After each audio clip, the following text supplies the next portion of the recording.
వివరాలను కూడా leader of the house. Speaker sir, మాజీ మంత్రివర్యులు హరీష్ రావు గారు 5 సార్లు శాసనసభ్యుడిగా, నా తెలిసక్క లెక్కలు 5 సార్, ఆయన ఏదో దొంగ లెక్కలు కలుపుకొని వేయడని చెప్తుంటాడు. కానీ ఆయన ఎన్నికైందే 2005, 2005, 2009, 2014, 2018, 2023. ఇంకా అన్ని రాసుకోండి, బై ఎలక్షన్స్ రాసుకోండి, వాళ్ళ మామ గెలిచినవి కూడా ఆయన దాంట్లో రాసుకోండి, ఏం అభ్యంతరం లేదు. వారు వివిధ హోదాలలో వారు పనిచేయడం జరిగింది. 2014 నుంచి 2018 వరకు వారే సాగునీటి పారుదల శాఖ మంత్రిగా పనిచేసిండ్రు. వారి తర్వాత మాజీ ముఖ్యమంత్రి గారు చంద్రశేఖరరావు గారు సాగునీటి పారుదల శాఖ మంత్రిగా పనిచేసిండ్రు.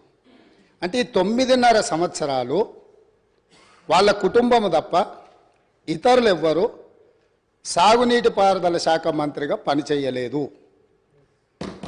వారు ఆర్థిక మంత్రి తర్వాత ఈ రాష్ట్రం మీద ఉన్న అప్పులు కానీ, వివిధ కార్పొరేషన్ల పేరు మీద చేసిన అప్పులు కానీ సంపూర్ణంగా వారి దగ్గర సమాచారం ఉంటుంది. ఎందుకంటే ప్రతిరోజు రిజర్వ్ బ్యాంకు వాళ్ళ దగ్గర ఉన్న నిల్వలన్నీ మన అవసరం ఎంత అనే రిపోర్ట్ ఫైనాన్స్ సెక్రటరీ గారికి ఇస్తారు. ఫైనాన్స్ సెక్రటరీ గారికి ఇచ్చినట్టే అది ఫైనాన్స్ మినిస్టర్ ఇచ్చినట్టే. ఇప్పుడు నేను వారు పదే ఎన్నికల సందర్భంలో కాళేశ్వరం ప్రాజెక్టు అంచనాలే 80,000 కోట్లు, 1,00,000 కోట్ల అవినీతి జరిగిందని ఎట్లా అంటారు? వీళ్ళు లీడర్లు కాదు, వీళ్ళు రీడర్లు, రాసిచ్చింది మాత్రమే చదువుతారని చెప్పి ప్రజల్ని మభ్యపెట్టడానికి శాయశక్తుల్లో వాళ్ళ కుటుంబం అంతా ప్రయత్నం చేసిండ్రు. సరే, మేమేం చెప్పినాం, వాళ్ళు ఏం చెప్పినారు, ప్రజలు అనేది పక్కన పెడితే వాస్తవాలు అనేటివి కొన్ని ఉంటాయి. ఆర్థిక శాఖ ఉన్నది. ఈరోజు ఆర్థిక శాఖకు మొన్నటి వరకు పనిచేసిన మంత్రి గారు పేజీ నెంబర్ 21 వారు చూసుకోవాలి తమ ద్వారా, మిగతా సభ్యులు కూడా. ఇప్పుడు ప్రభుత్వం ఇచ్చిన నివేదిక ఏదైతే ఉందో పేజీ నెంబర్ 21లో ప్రభుత్వ హామీతో ఎస్పీవీల ద్వారా సేకరించబడి ప్రభుత్వమే చెల్లింపులు చేయబడతాయి అని చెప్పిన దాంట్లో మొట్టమొదటి Kaleshwaram irrigation project corporation limited sanctioned loan 97,000 కోట్ల 449 97,449 కోట్ల రూపాయలు రుణం మంజూరైంది. ఇందులో లోను విడుదలయ్యింది 79,287 కోట్ల రూపాయలు.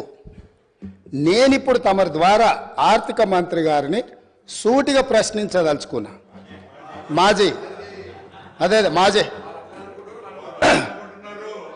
వాళ్ళు అనుకోవాలి, ఆ భ్రమలలోనే ఉంటే బయటికి పోతారు. అయితే ఈరోజు అధికారిక లెక్కలు ఇవి కార్పొరేషన్ ద్వారా లోన్లు చేయబడిన అప్పు 97,449 కోట్లు. ఇవి కాకుండా కాళేశ్వరం ప్రాజెక్టుకు రాష్ట్ర ప్రభుత్వం ఖర్చు పెట్టింది. వాటి వివరాలను కూడా తీసుకొని మేము ఇస్తాము.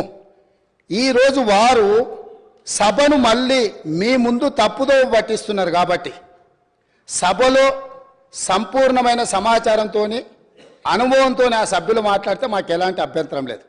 కానీ సభ ద్వారా తెలంగాణ రాష్ట్ర ప్రజలని తప్పుదోవ పట్టించి కాళేశ్వరం అద్భుతం అని చెప్పుకునే ప్రయత్నం ఏదైతే చేస్తుండ్రో, ఈ సభ ఇచ్చిన అవకాశాన్ని దుర్వినియోగం చేయడం అనేది ఇది దుర్మార్గమైన చర్య. కాళేశ్వరం